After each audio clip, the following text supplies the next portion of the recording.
After getting a 1 credit clear on Mushihimesama version 1.5, and after weeks of practice, I managed a 1cc on Mushi 1.0 original, and I think this is a pretty common trajectory for Mushi players, going from 1.5 original to 1.0 original. So I put together a commentary video with players looking to do just that in mind. I'll be going over why and where this version is harder, and it is much harder, some strategies that work in both versions, and a stage 5 mid-boss exploit that I see surprisingly few players abusing. The first thing we're going to do though is set up Supershot, which is an auto-fire setting that allows for an almost certainly unintended damage boost, albeit a small one. Supershot is achieved by holding the full auto button and tapping the shot button rapidly and with a specific timing. You can find super plays of players doing this manually in the arcade. They're holding full auto with one finger and mashing shot with another, but we're going to try to be protective of our aging, sloughing tendons and muscles and joints and brain by using a macro setting in the controls. This control option screen presumes that you're using S-Shot, which I'll be using for this run too. W has a different setting, I'll get to that soon, and I don't think Supershot works for M. I haven't seen a setting if there is one. Which buttons you assign to which function is a matter of preference, but if you want to be cheap and cheap, if you want to use your macroed Supershot with these settings, you'd hold Y, which is full auto, and hold the extra button that we're introducing here, the B button, for what the Steam port calls Rapid Shot. Doing this will allow for more shot density than just holding full auto by itself, while still affording you full movement speed, so it's a bit like having Focus Shot's DPS while retaining access to Rapid Shot's speed. When you see shot being mashed in my input window, that's when I'm cheating. That's when I'm using this technique. If your perverted nature has led you to become a W user instead of S, then these are the settings you're going to want to use. Under Rapid Shot, trigger time 1, interval 2. Supershot isn't necessary by any means, but it does help, especially in the last half of the game. You'll see me use that Supershot to get about, I think it's like 15 to 20% more damage, especially on tanky enemies and bosses. You can already see how fast the bullets are. They're not just fast in comparison to version 1.5, they're just fast for an STG. They're really hard to dodge, so they do force a lot more routing than 1.5. That's one of the reasons I use S instead of W, and the other one is that I'm pure of soul and heart.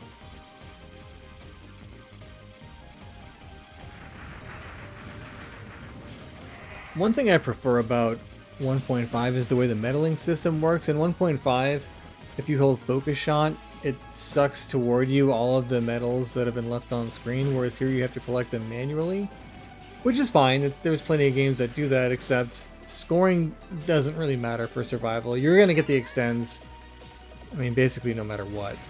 And the scoring is overwhelmingly tied to how many extends you finish the game with in reserve. How many did I have when I finished the game? That mystery will be revealed. You'll notice I'm holding Supershot basically the whole stage here. It's really not a strategic decision at this point. It eventually becomes one.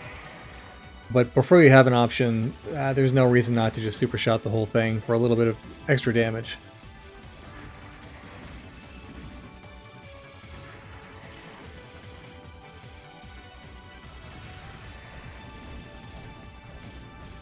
I'm going to overlay a clip of the same pattern from my Mushi 1.5 clear to show just how much faster some of the bullets are in this version. It looks a lot faster, and it is a lot faster, but when you plan, you don't need perfect reaction time. The shot comes in 7 somewhat tracked rows. You want to stay in the middle for them. The first 3 are slow enough that you should be able to draw a path with your eyes through a column toward the center. The next 3 require almost no adjustment at all. The 7th is aimed right in the middle of the column you found, so just count 6 rows and then dodge in either direction. Exactly like I did here. Exactly like I did here. Exactly.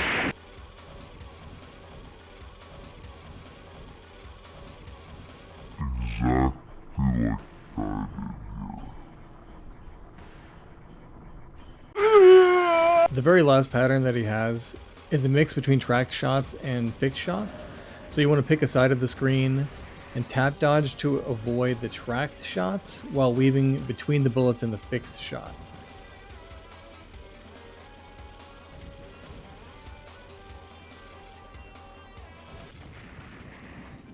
You can kind of see the patterns are largely the same in 1.0, just much faster, and the bullets tend to be a little bit more diffuse, not always. I feel like the first boss actually shoots a little bit more bullets than he does in 1.5.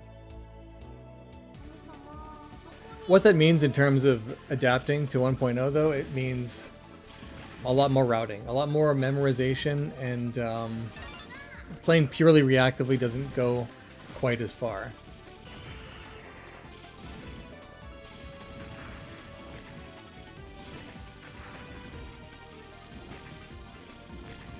These recurring yellow moth guys, I find the best way to deal with them is to bait their tracking shot directly under them.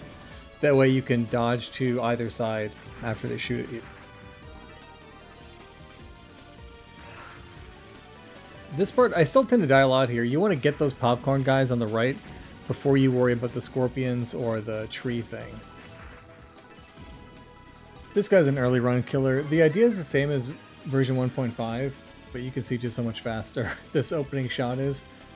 I haven't really figured out a good way to deal with it other than practicing it in training mode and reacting to it. The good thing is it's his first attack, so you can set training mode to start at the stage 2 mid-boss and just practice it over and over again until you can get it. Here you want to stay to the right and then slowly tap dodge over to the left, taking out these two moths while being mindful of the popcorn enemies.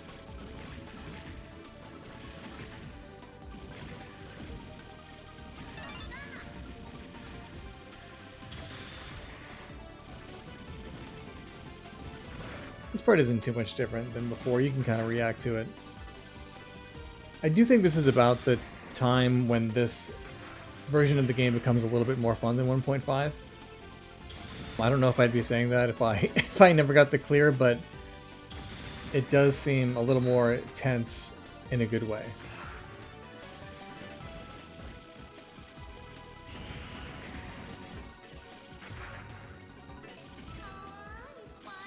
I find sticking with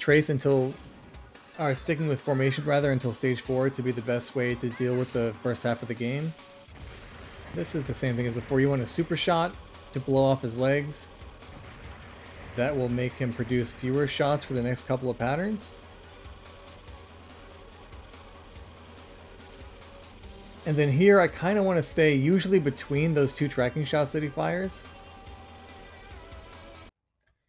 Here I have a little bit of a trick. So if you go really close to him in the middle and then slowly inch back as soon as you see him fire that pink shot, the shot will crisscross and miss you before it gets to you.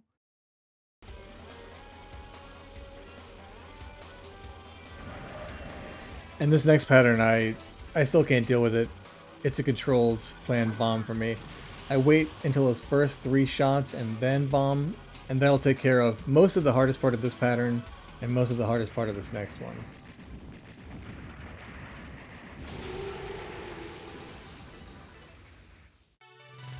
So this is going according to route so far. This is where I usually want to be, is have 3 bombs, 2 extends left, heading into stage 3. Which actually doesn't, it might be a little bit easier. If there's a stage that's any easier than 1.5, it's stage 3, especially the first half.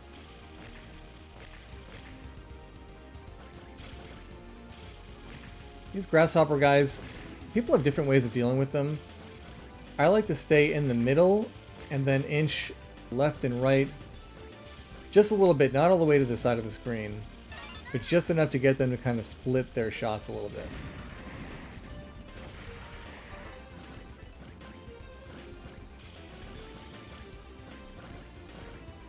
And then this part is really not so much different than 1.5. You want to keep kind of making this U shape. No, that was not a planned bomb. It just sort of happens sometimes. But if you're more careful, you can go between these sort of little barnacle shots by really committing to that U shape.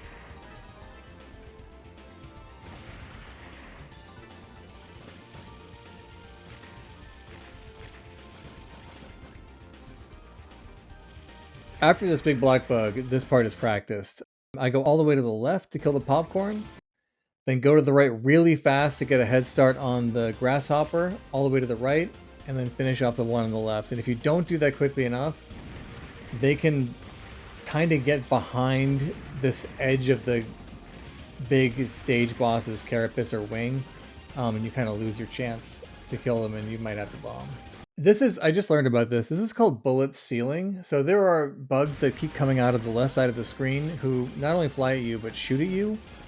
But if you remain close enough to their spawning point, the game does you a favor by not allowing them to fire. It's called bullet ceiling. And you achieve this by staying as close to the left side as you can, periodically inching out to take care of the popcorn toward the top, but then quickly cutting back.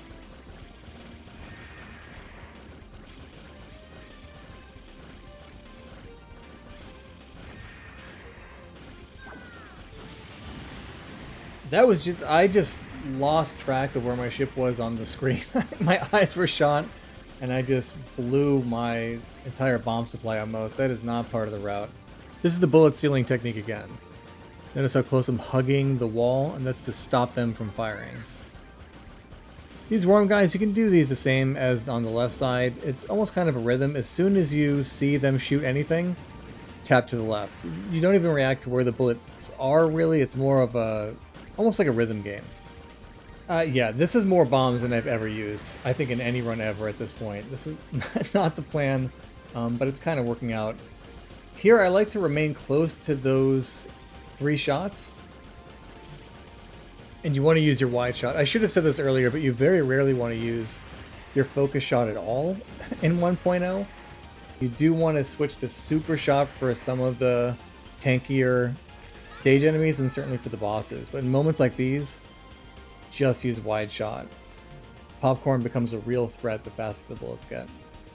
Getting the extent here I think is actually a little bit easier than 1.5. It works the same way. You have to break the claws before you break the head, but the bullets are diffuse enough that it's easier to get at least 1 claw without bombing. I feel like in 1.5 it was a 2-bomb situation. Here I feel pretty confident using 1. I do, in my normal route, like to save a bomb for this boss, and I didn't. So you're gonna see some fraud. After dodging these waves, you want to start to look for a column to open up. These are not so hard. This is the moment where you want to look up ahead and find yourself an empty column of space while you're hammering him with Supershot. I recommend bombing this pattern. I don't have a bomb. I've never really practiced this. There's going to be some fraud. Oh god. Yeah, that's... Look, you're going to have to get lucky.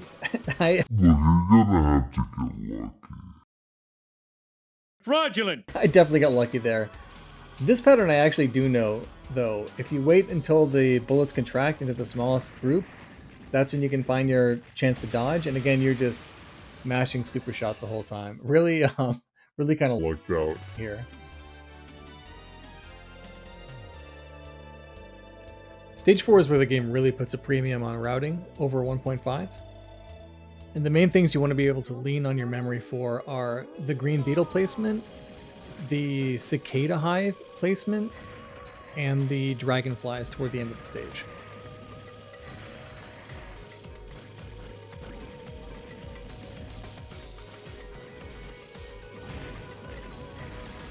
Yeah, any enemies in the water are trouble in this game. Be sure to prioritize those in this stage and the next. The trick to these guys is not moving, so you want to dodge their first attack and then just stop moving and hold Supershot. You'll dodge the rest. Here I'm looking for these water bug spawns, and I'm looking to take care of those first.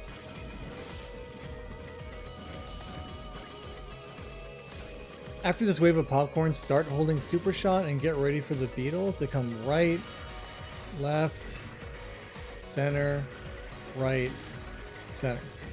I really struggled with this upcoming blitz, and the trick is to make 3 motions, 3 sweeping motions, go all the way to the right, all the way to the left, and all the way to the right really quickly, and that will give you enough time to recover to do the stay still trick against the grasshopper guy.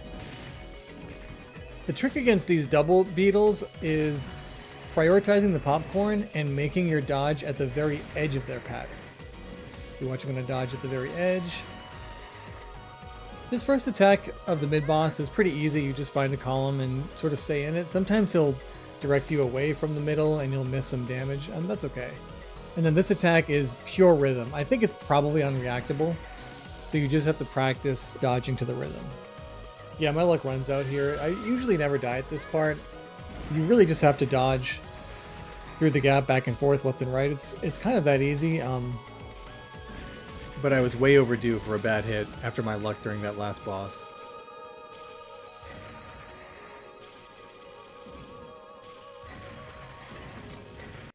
Yeah, really no reason to bomb here. The path was pretty clear. I just have a ton of resources. I'm thinking this is going to be the run, so I'm bombing at just the first sign of peril pretty much all the time. After these cicadas, you want to rush over and take out the water bugs on the right. They're a way bigger threat than the dragonflies.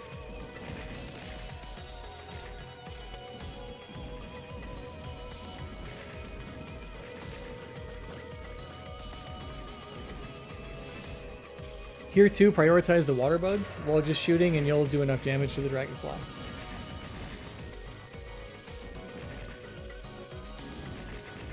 Starting now, you want to be on the right side of the screen for basically the rest of the stage.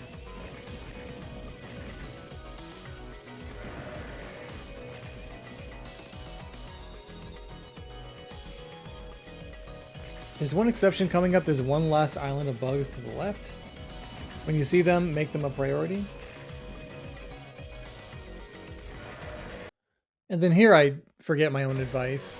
There is a safe spot all the way to the right if you just avail yourself of it. I did not and had to use a bomb. But that very bottom right hand corner, you can just kind of chill there for the rest of the stage. Just hammering Supershot.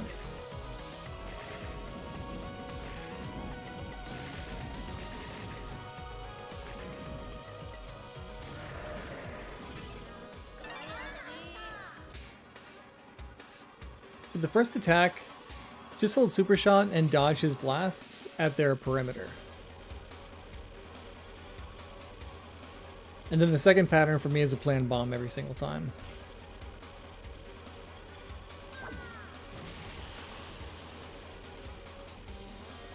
For this next one, practice a little bit in advance and decide if going left, left, right, right, or left, right, left, right works best for you, and commit to that even before you start shooting. Here I anticipate where the popcorn guys are going to be and lean on Trace as a mechanic by sort of planting it and letting it fan out. And now you're done. There's a huge safe spot, so just get up there and hold Supershot.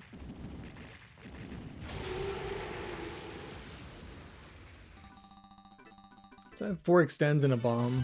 It's been a 1-miss run so far, and I'm excited and nervous, but I'm also thinking, if I don't get it this time, I'm gonna do something else. I gotta step away from the game for a little while. This beginning part, you have a significant decision to make, and it's between whether you're going to Supershot these Mantis guys so that they can't get their second attack off, or if you're going to instead use Wide Shot to give you more coverage against the popcorn enemies. And I choose the Supershot for the most part. I play the stage enough to kind of be able to anticipate where their tracking shots are going to be. These big plants, I don't think they have a hit box or like a collision box, so you can hug the wall and sort of rush them while holding Supershot, and even if they are still alive by the time you get to them, you can fly over them while still doing it. See, like right there. And then for these 3 Mantises, you want to use Supershot for sure. They're left, middle, and right. And then for the right one, I usually can't kill him before I have to deal with the popcorn, so I switch to Wide Shot to allow my Trace to hang on him. And here I'm going to rush this plant thing to get the bullet cancel.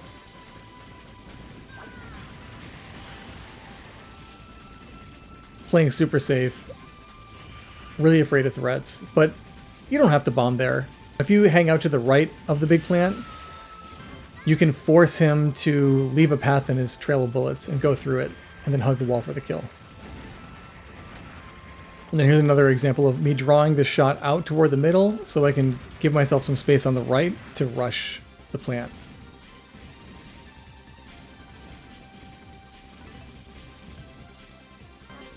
Okay, this guy, I actually have some real actionable tech. I'm going to bomb his third pattern.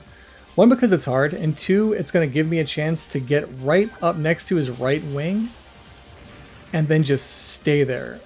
It's a completely safe spot. He starts to do a spread shot. I didn't have to do it here, but if he's still alive at this point, once you see that spread shot coming out, just start tapping down while you're holding your super shot. The key to these blitzes is to fan out your options first, then go to the right, and then start sweeping left and right. Do not super shot these moth guys. You want to leave your shot wide so you can cover as many of these popcorn guys as possible, fanning out your options. If I had fewer resources here, I'd try to navigate that spider pattern to get him without the bomb, but I have just so many extends and bombs that I'm trying to play it safe. I told myself I'm going to bomb every spider, but then I try to do some hero dodges, as you'll see pretty soon. This is the easiest spider coming up as long as you super shot this grasshopper. All you have to deal with is those 2 streams of bullets, and I blew it. But it's the easiest one, that's why I didn't bomb there.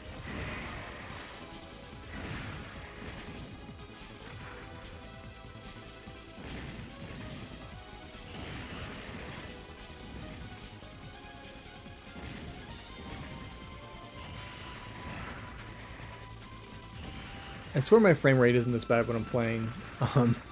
Something about pulling up the replays. I can't get V-Sync to like work properly. I don't know. If anybody has any ideas, let me know. At this point in the stage, you want to be holding Super Shot. There's just so many tanky enemies between these kind of turtley looking guys, the spiders, and the plants that shoot the 3 groups of bullets. You want to be holding it until this exact moment. This is... I don't have any advice for this one. Just try to save some bombs, I guess. I was lucky to make it out of the second and last part of that blitz.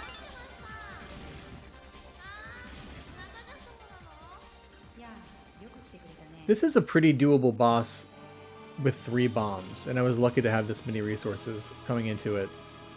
This first pattern is easy until it isn't.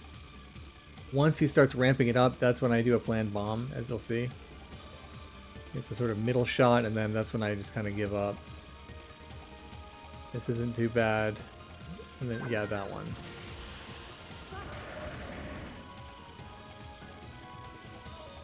This one too, very dodgeable, very macro dodgeable with S. Even if you're on your last extend, if you have S, I encourage you to have the confidence to dodge that first part. Then when it starts crisscrossing, that's usually when I get clipped. That's a planned bomb spot for me. And then this last crisscrossing spot really isn't that bad. It's kind of a 1 bomb spot for me usually. I allow him to nudge me to the right with his shots, and then when I get too far, I bomb and start over again. But I didn't have to do that during this run because I was so resource rich at the end. Kind of a clean run, except for a few questionable spots. So even though I got the 1.5 clear, I think a few weeks ago, maybe less than a month ago, the 1.5 clear took me about 20 hours. This took me another 25 hours, probably maybe even 30. I think my Steam clock said around 50 by the end of it. So it might have actually taken me longer than 1.5, even though I had built that foundation of enemy placement through 1.5. It is quite a bit harder. I don't know. Don't get discouraged if you're trying to go from 1.5 to 1.0. It's really a totally different game. Your work is going to be stage 4, memorizing the dragon part, and then stage 5, the big plants and the spiders. Hopefully you have enough bombs left to just bomb the spiders and not have to worry about them, but I would advise holding off on a run until you can get through most of the spiders without bombing a couple of times. Not every time. You have to be prepared to do it in an emergency. I guess that's it. I hope this helped someone. If I can do it, you can do it. This game's amazing. You know, you don't slam your head against a 20-minute game for 50 hours and not have it leave some indelible mark on you. So I hope you enjoy it too. Thanks.